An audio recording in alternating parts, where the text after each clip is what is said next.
नमस्कार, national media news agency में आप सभी का बहुत बहुत स्वागत है। मैं हूं आपके साथ भावना। चलिए रुक करते हैं आज की तमाम ताजा खबरों की ओर। विश्व गुरु विश्व गौरव से सम्मानित कलजयी धर्मशास्त्र यथार्थ गीता के प्रणेता तत्वदृष्टा महापुरुष परमहंस स्वामी श्री अड़गड़ानंद जी महाराज की कृपा पात्र शिष्य श्री श्रद्धा महाराज जी आजमगढ़ जनपद के गजेंद्र पट्टी भेदौरा बाजार में 26 मार्च से 28 मार्च तक 3 दिवसीय श्री राम कथा कर रहे हैं। उन्होंने रामनवमी की आध्यात्मिक व्याख्या की। उन्होंने रामनवमी की क्या आध्यात्मिकता व्याख्या की, आइए जानते हैं। कैमरामैन राजेश तिवारी के साथ वरिष्ठ पत्रकार एवं चिंतक बांकेलाल निषाद प्रणव की ये रिपोर्ट।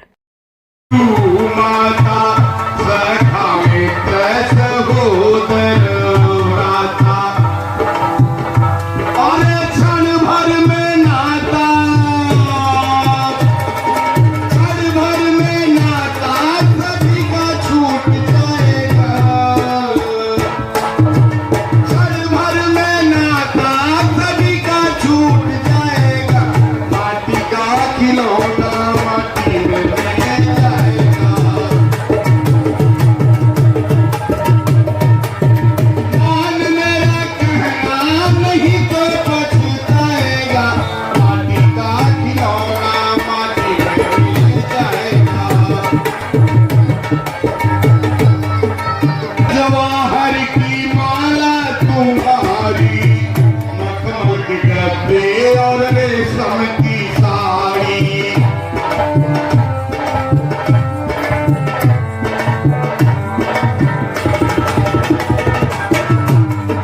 हीरा जवाहर की माला तुम्हारी, मखमल के गद्दे और रेशम की साड़ी, हाथ बूट सूट सब,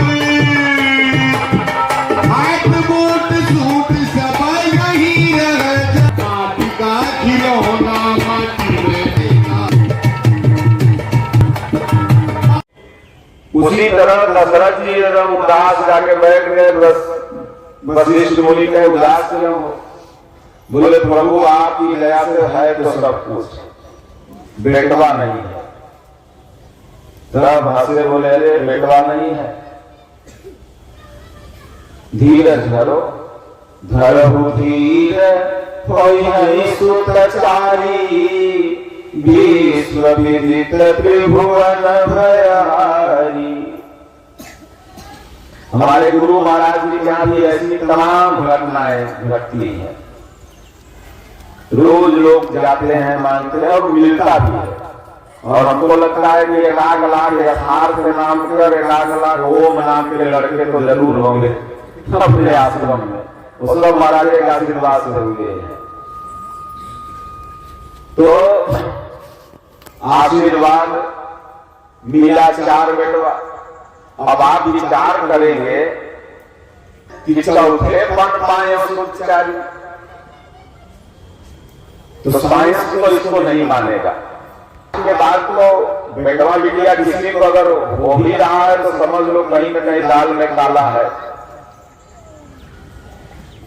तो फिर दशरथ जी को कैसे हो गया? तो ये पूरी की पूरी रामचरित मानस है। ये मानस को समझने के लिए असमानस मानस चक्र चाहिए। ये चौथा पन क्या है? ये दशरथ कौन है? ये वशिष्ठ कौन है? तो सदगुरु ही वशिष्ठ हैं जो इष्ट को बस में करने की विधि उनके पास है। वो किसे ये विधि बता रहे हैं? तो दशरथ को, जो 10 इंद्रियों को बस में कर लिया है। तो मन की चौथा अवस्था ये चौथापन है। जब ये इंद्रियां बस में हो जाती है तो मन का चौथापन हो गया। न तो देखो कितने कितने बूढ़ों के लाभ लगा के आजकल घूमते थे, कोई आगे लगाए हुए हैं। वो औरतिया बोलेगी कि लगा लो, बेकार लग रहे हो। तो बूढ़ों कितने कितने बुढ़ा गए, लेकिन उसके 10 बरस के लवंडा बनना चाहते हैं। तो वो जरूर बुढ़ा गए, लेकिन मनवा उनका चौथापन में अभी नहीं आया है। अब कितने कितने बच्चे 5 वर्ष में चौथापन हो गए। ध्रुव, प्रहलाद, तमाम छोटे बच्चे ओम ओम जपने लगते हैं। तो वो भले 5 साल के हैं, लेकिन उनके मन की स्थिति चौथे पन में पहुंच गई है। और ये भले 7 साल के हैं, लेकिन अभी एक दूसरे की तरह पन में कर रहे हैं। तो ये राम जी पैदा कब होंगे तो श्रृंगी ऋषि वशिष्ठ बुलावा, पुत्र काम शुभ यज्ञ करावा। श्वास प्रश्वास का जो यजन है, नाम जब विधि है, यही श्रृंगी ऋषि है। गुरु महाराज बताते हैं, पहले बैठली से राम राम राम राम राम, फिर मध्यमा से राम राम राम राम, फिर पश्चंती से, फिर परा से। ये श्वास श्वास में राम को यह श्रृंगी ऋषि है। तब निकलेगा का खीर। खीर तो आज यहां बना है, इसका मतलब क्या, लेके खाएगा बड़ा बेटवे हो जाएगा।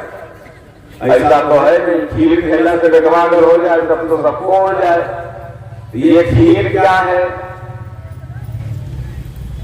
ये जो ब्रह्म विद्या की विधि है, ये खीर है। ये जब श्वास प्रश्वास में भजन करने लगोगे, नाम जप करने लगोगे, तो ये निर्मलता अंदर आ जाएगी, खीर के तरह एकदम सफेद हो जाओगे। तब वह क्या नाम है, आगे सारी विधि बता समझ धीरे धीरे आती जाएगी।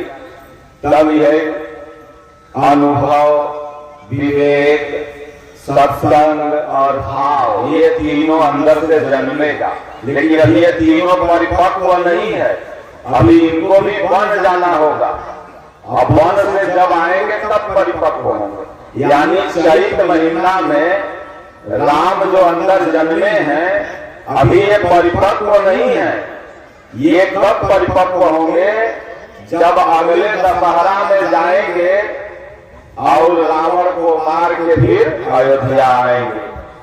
तो इस बार इनके जन्मने की खुशी में हम लोग नवरात्र मना रहे हैं, और उस बार कब खुशी में मनाते हैं? रावण को मारने की खुशी में दशहरा मनाते हैं। उस बार भी रामनवमी होती है। तो भगवान राम के जन्मने का अनंत कारण है, जिसमें गोस्वामी तुलसीदास जी ने 5 कारण को श्रेष्ठ माना है। यही रख लेते हैं।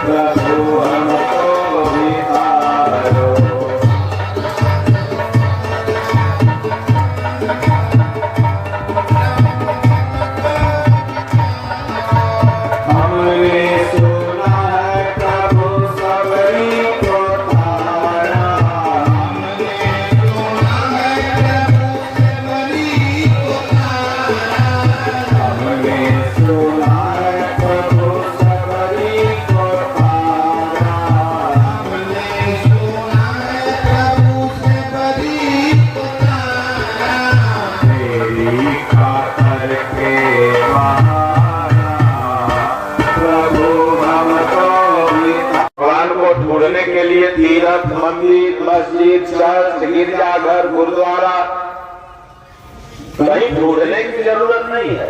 हाँ, तीर्थ हमारे आदर्श हैं, मंदिर हमारे आदर्श हैं, चर्च हमारे आदर्श है। जो जिस संप्रदाय का है उसके लिए वहां जाओ। लेकिन अगर उस प्रभु को ढूंढना है तो अपने हृदय में ढूंढो, वो हृदय में मिलेंगे। जैसे कोई कहीं मान लीजिए आप भदौरा मार्केट में कहीं बैठे हुए हैं और